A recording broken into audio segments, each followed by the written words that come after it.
Hello tout le monde, j'espère que vous allez bien, je suis ravie de vous retrouver aujourd'hui dans cette nouvelle vidéo afin de vous présenter mes acquisitions livresques du mois de juin.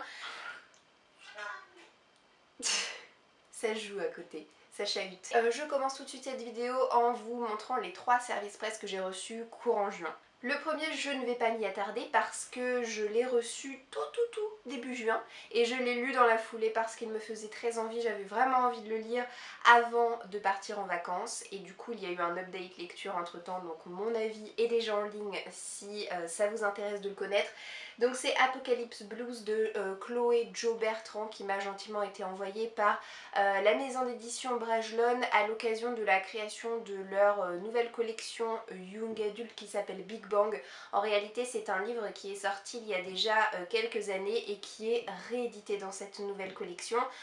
Je ne me l'étais pas procuré de mon côté, j'ai été ravie de me le voir proposer parce que c'est un récit post-apocalyptique, c'est un genre littéraire que j'aime beaucoup. Il y a plein de catastrophes naturelles à l'échelle planétaire, il n'y a absolument aucun pays qui est épargné, voilà, que ce soit par des tsunamis, que ce soit par des ouragans, des tremblements de terre, j'en passe, et des pires en fait. Et on va suivre 4 personnages, 4 garçons en fait, qui sont âgés de 10 à 20 ans. Ils viennent tous de pays différents, mais finalement leur chemin va finir par se croiser et il va leur arriver plein de péripéties.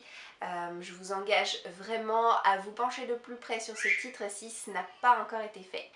Et la même maison d'édition m'a envoyé lorsque j'étais en vacances, d'ailleurs merci à mon grand-père d'avoir relevé ma boîte aux lettres, donc ce livre je l'ai reçu il y a quelques jours. C'est le premier tome d'une nouvelle trilogie qui s'appelle Les Faucons de Ravera, donc c'est écrit par Melissa Caruso. Et pour le coup on est dans un récit de fantasy où la magie, quand elle apparaît dans l'Empire, elle est plutôt rare et elle est extrêmement contrôlée. Ceux qui naissent avec un pouvoir magique sont enrôlés dans une légion qui s'appelle, je crois, les Fauconniers. Et on va suivre 2 héroïnes. La première s'appelle Zaira, elle est voleuse, elle possède un pouvoir mais elle n'a jamais été recensée. Et notre autre personnage principal que l'on va suivre en parallèle, c'est une jeune héritière et ça va être un peu sous fond de guerre civile je crois. Ça a l'air vraiment prometteur, moi vous le savez j'aime aussi beaucoup tous les récits de fantasy, j'ai l'impression d'en lire énormément depuis le début de l'année mais pour le moment je ne m'en lasse pas donc tant mieux. Je verrai bien en tout cas ce que me réserve ce récit là que je lirai je crois d'ici une semaine. Et le dernier service presse que j'ai reçu, en réalité je l'ai reçu fin mai mais juste après avoir filmé mon book haul, du coup c'est pour cela que vous ne voyez ce livre que maintenant. Il s'agit de Silver Battle, le dragon d'eau, c'est de K.D. Albrook et si je regarde autant le livre pour vous en parler c'est tout simplement parce que je ne suis pas encore très familière de ce titre étant donné que c'est une réception surprise que m'ont envoyé la maison d'édition Lumen. Voilà, je n'avais pas demandé à recevoir ce livre, maintenant je me dis pourquoi pas, d'autant qu'il est sorti maintenant depuis plusieurs semaines, j'ai eu le temps de voir sur la blogo, enfin sur internet de manière générale, pas mal de retours positifs, donc voilà, tout ça aiguise fortement ma curiosité.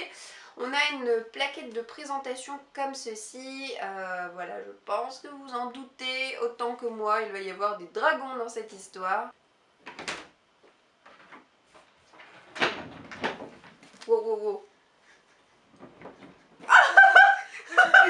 C'est une blague. Oh non mais... Je savais que ça allait te plaire. Oh mais non. Attendez, faut que je vous filme, je vous l'insérerai dans la vidéo. Film.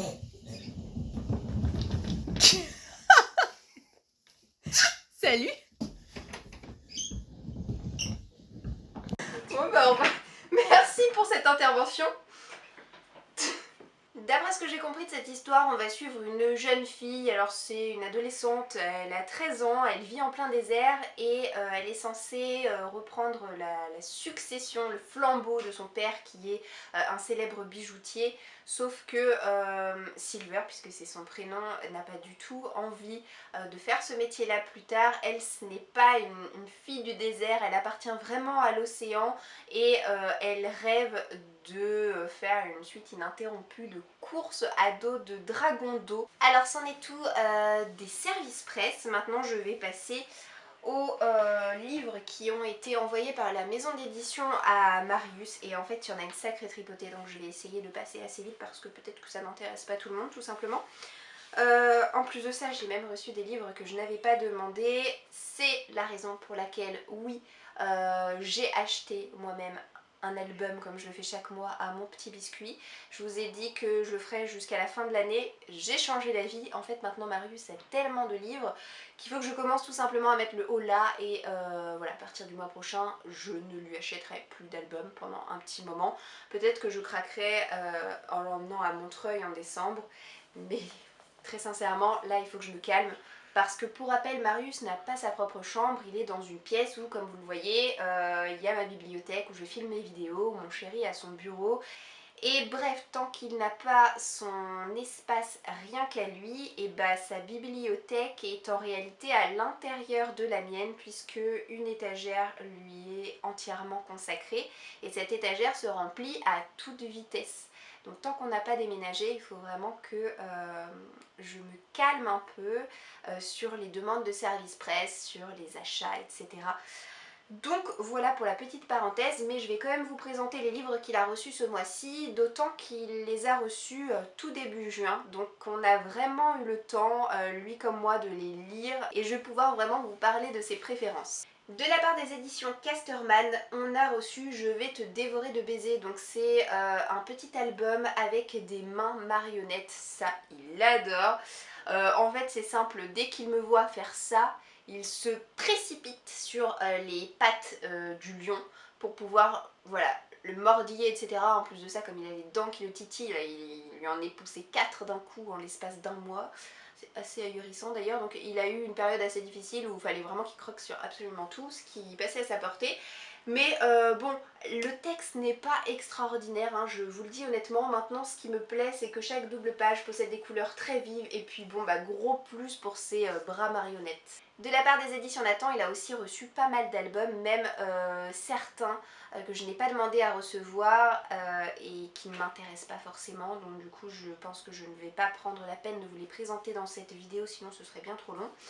Mais il a reçu 2 livres cache-cache, donc il a le cache-cache dinosaure et le cache-cache petit train, avec des petites choses comme ça en feutrine. Alors je trouvais ça personnellement pas très intéressant, mais à tort semble-t-il, puisque Marius lui adore. En fait il a très bien compris que sous la feutrine se cachent des petites choses et je vais notamment vous parler de son gros coup de cœur qu'on n'arrête pas de lire et de relire, c'est On se cache dans l'arbre. Donc pareil, on a un arbre et on va des racines vraiment jusqu'au haut de l'arbre et à chaque fois il y a des petites bêtes à découvrir. Et quand je lui demande Marius, tu peux me montrer les fourmis, il sait très bien que les fourmis sont cachées dessous. Voilà, c'est son énorme coup de cœur du moment ce livre. J'ai aussi reçu la petite histoire des chiffres pour apprendre un petit peu à compter en s'amusant. Celui-ci c'est le seul que je n'ai pas commencé à regarder avec lui parce que il est trop petit tout simplement pour s'y intéresser pour le moment. En revanche, on a reçu 2 autres livres qu'il aime beaucoup, c'est de la collection Kiddy Duck. Alors on a celui-ci qu'on lit plutôt le soir avant qu'il aille se coucher, c'est Bonne nuit petit poussin. Alors j'aime beaucoup le système, en fait à quasiment chaque page on a des petites choses comme ça à manipuler et l'enfant est très intéressé à l'âge de Marius par tout ce qui est jeu de cache-cache, apparition, disparition. Le dernier Kiddy Duck c'est Bloop. Alors celui-là c'est tout à fait le même principe, si ce n'est que on a des sons qu'on peut désactiver si on veut à l'arrière du livre. Là il y a une petite pile à ajouter quand le son commence à faiblir, mais je le trouve vraiment très sympa et il plaît aussi beaucoup à Marius. Et alors le livre que j'ai décidé d'acheter à Marius ce mois-ci et qui à mon avis est le dernier avant quelques mois, c'est L'ours blabla de Pippa Kernick et c'est sorti aux éditions Gauthier Langros et j'ai gros coup de cœur pour cet album. Personnellement je l'adore, je le trouve très beau, très coloré. On a un ours qui vit dans la jungle et qui est ultra bavard et les animaux commencent à en avoir ras-le-bol de l'entendre parler tout le temps à tel point que l'ours décide de plier bagage et d'aller voir ailleurs s'il y est. Allez, je passe maintenant au livre que je me suis acheté pour moi au mois de juin, donc avec comme toujours un ouvrage graphique, cette fois c'est une bande dessinée, une suite de séries, c'est le tome 2 de la série Bergère guerrière, vivement que le tome 3 sorte, il me semble que ce sera à la rentrée. C'est une bande dessinée de qualité qui comporte pas mal de pages pour une BD, hein. Il y en a au moins entre 70 et 80, donc il y a vraiment de quoi faire. C'est rigolo parce que je me rappelle qu'au départ j'ai mis longtemps avant de craquer pour le premier tome parce que je ne suis pas du tout friande des illustrations, mais finalement on s'y habitue très vite et puis la qualité de l'histoire vient complètement compenser tout ça. Ce tome 2 je l'ai lu aussitôt que je l'ai reçu, je peux vous dire que je l'ai adoré. Niveau roman, en juin, j'ai fait comme au mois de mai, c'est-à-dire que je vous ai laissé choisir dans une de mes vidéos entre 5 livres de ma wishlist, celui que vous souhaitiez me voir acheter au mois de juin, et les résultats ont été vraiment très serrés, mais finalement vous avez jeté votre dévolu sur Reste avec moi de Ayobami Adebayo, sorti aux éditions de Charleston. Je suis heureuse de votre choix. On est dans un pays africain, c'est le Nigeria il me semble, voilà c'est le Nigeria. Et on va avoir un couple qui s'est rencontré il me semble à la fac et qui est très amoureux. Les deux personnes se sont mariées et essaient désormais de faire un enfant, sauf qu'ils n'y arrivent pas. Le temps passe et ça devient un petit peu problématique dans le sens où l'homme c'est le fils aîné de sa fratrie il me semble, et en tant que tel, leurs coutumes, leur éducation et tout ce que vous voulez demandent à ce que ils réussissent d'une manière ou d'une autre à avoir un héritier et à fonder sa propre famille et sa descendance. Donc ce qu'il va faire, c'est qu'il va prendre une seconde épouse, et sa première femme va avoir vraiment du mal à digérer la nouvelle, à encaisser la chose. Déjà elle va être extrêmement jalouse de voir arriver cette étrangère sous son toit, et en plus de ça elle se heurte à son problème d'infertilité. Ça a l'air d'être un récit extrêmement émouvant, extrêmement poignant. J'ai gagné lors d'un concours sur la chaîne de Piketty Bookin le Serment d'orage de Gabriel Katz, là aussi sorti dans la collection Big Bang des éditions Brajlon. Je suis heureuse d'avoir gagné ce livre, déjà parce que je n'ai rien gagné à un concours, hein, donc je suis très satisfaite. Et ensuite parce que c'est du Gabriel Katz. Pour rappel, j'ai découvert Aeternia il y a quelques semaines de ça, en m'enchaînant le tome 1 et le tome 2, ça a été à chaque fois un super coup de cœur. Et je manifestais alors le désir de me procurer d'autres ouvrages de l'auteur, c'est désormais le cas, je suis heureuse. On a deux chevaliers qui sont avides de prouver leur valeur, qui vont être envoyés dans une contrée très malfamée, où plane une espèce de malédiction, et voilà, c'est-à-dire que le résumé est assez mystérieux et n'en dévoile finalement pas plus sur l'intrigue. Ce que j'ai cru comprendre en revanche, c'est que ce récit s'inscrit comme étant un récit young adulte, alors qu'en réalité c'est plus de l'adulte qu'autre chose, à la manière dont Gabriel Katz a l'habitude d'écrire ses livres. Je me suis pris une suite de séries avec le tome 3 de Une braise sous la cendre de Saba Tahir aux éditions PKJ. Cette suite de séries est sortie il y a pas mal de temps maintenant. Depuis sa sortie, ce livre était dans ma wishlist et je ne sais pour quelle obscure raison, eh bien je ne parvenais pas à mettre ce livre dans mon panier Amazon, à valider, à me l'acheter, etc. Mais c'est vrai que j'ai lu il y a quelques mois le tome 2, donc si vous voulez j'avais plus trop d'excuses pour ne pas poursuivre cette série. Je pense que la chose qui me rebute un petit peu, c'est le changement de charte graphique et cette couverture qui finalement ne matche absolument pas avec mes deux premiers livres. Alors ils ont refait les couvertures des tomes 1 et 2, alors c'est très bien quand on veut commencer la série. Maintenant quand on a comme moi les deux premiers tomes et qu'ils coûtent chacun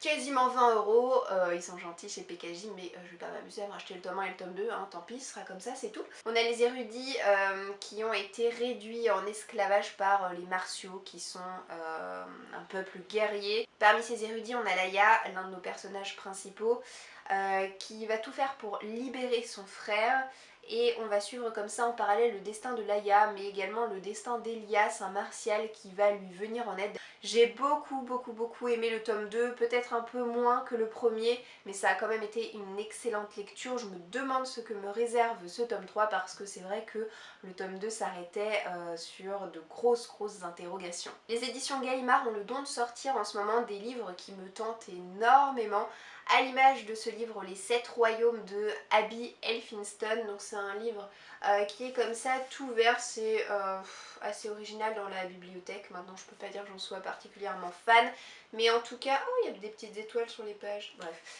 En tout cas, j'ai entendu de tellement bons avis concernant cette histoire que je me suis dit que ce livre, il me le fallait absolument. C'est un récit jeunesse dans lequel on va suivre une dresseuse d'aigle et un inventeur qui vont faire équipe pour mettre un terme au règne d'une cruelle reine de glace. Et je termine comme chaque mois mon book haul avec mes acquisitions poche. Ce mois-ci j'ai été raisonnable, je n'ai pris qu'un seul livre de poche et c'est une romance historique. Ça fait bien longtemps que je n'en ai pas acheté. J'ai deux séries de romances historiques en cours en ce moment. Donc j'ai les Demoiselles de Spindle Cove dont j'ai lu un tome pendant mes vacances. Je vous en reparlerai dans une prochaine vidéo. Et j'ai donc cette série-ci qui est la série Les Hathaway de Lisa Kleypas. Là c'est le tome 4 sur une série qui en comporte 5. Je n'ai lu que le premier. Et c'est donc Matin de noces. Lisa Kleypas, c'est une auteure de romance historique que j'apprécie énormément. J'ai déjà lu de cette auteure toute la série La Ronde des Saisons qui m'a provoqué un bel engouement. J'ai donc poursuivi ma découverte de cet auteur avec sa série Les Hathaway. Je suis en tout cas bien contente d'avoir ce livre en ma possession. Ça y est, on a fait le tour de mes acquisitions livresques du mois de juin. J'espère que cette vidéo vous aura plu. Je vous souhaite en tout cas de passer une très bonne journée et je vous dis à bientôt dans une prochaine vidéo. Ciao ciao!